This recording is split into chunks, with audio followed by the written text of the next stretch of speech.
So they asked me, what is the book about? My normal reaction is something like this. I know the answer to this question. Yes, I worked very hard on an elevator pitch, and I know it. I memorized it. I may have worked on this for months. It goes like this.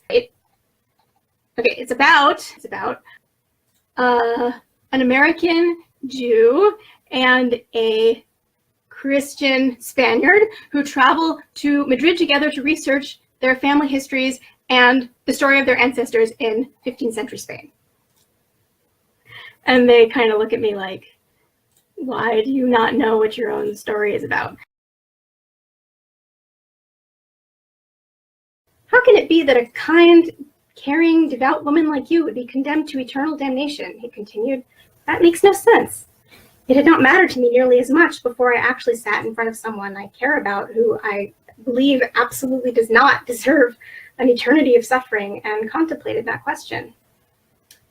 So actually, about that, I pulled out my phone, opened my browser app, and handed it to him. He gave me a confused look. Have you ever heard of Karl Rahner and the concept of the anonymous Christian? There are theologians, Catholic ones, who argue that Jews are automatically considered anonymous Christians because we live according to God's word.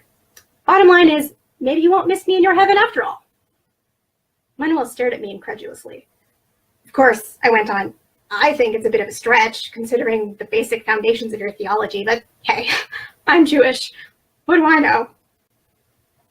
The thing that I think is interesting about this scene is that you see here two people who come from very different backgrounds and different belief systems who are able to sort of step outside their perspective without feeling threatened.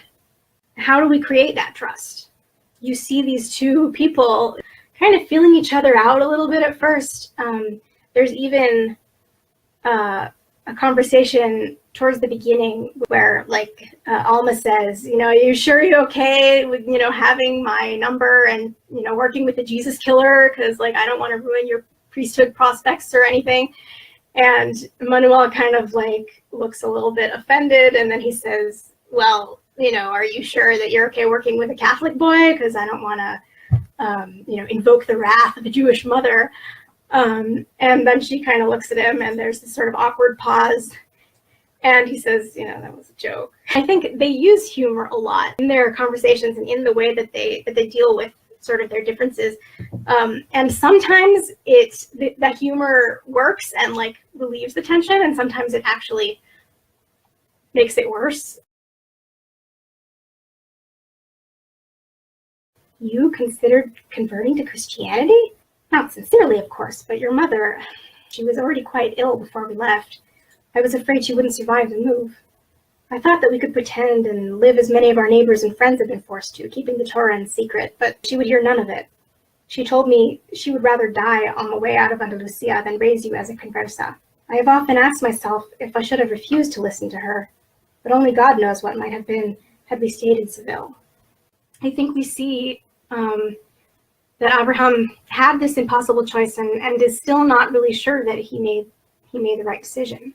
We see also in other points in the book that he finds himself facing the question of whether he should do something that's consistent with his values as a Jew versus making sure that his family stays safe. And he really struggles with this and is really torn by it.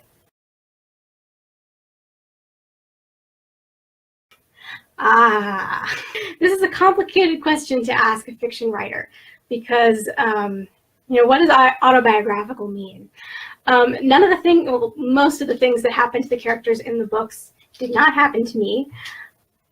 And, it's a fictional story and the characters are fictional and not necessarily based on particular people. But that said, I think all fiction is autobiographical to a degree in that, you're drawing on your own experiences, on questions that you have thought about or struggled with on some level, and also you're drawing on characters, people that you've met and their stories and lots of different stories that you've encountered. Look at me. I am as Ashkenazi as Ashkenazi comes, okay? I have Poland written all over my face. But maybe I have a Sephardic soul, I don't know. So thank you for coming, and I'll see you soon.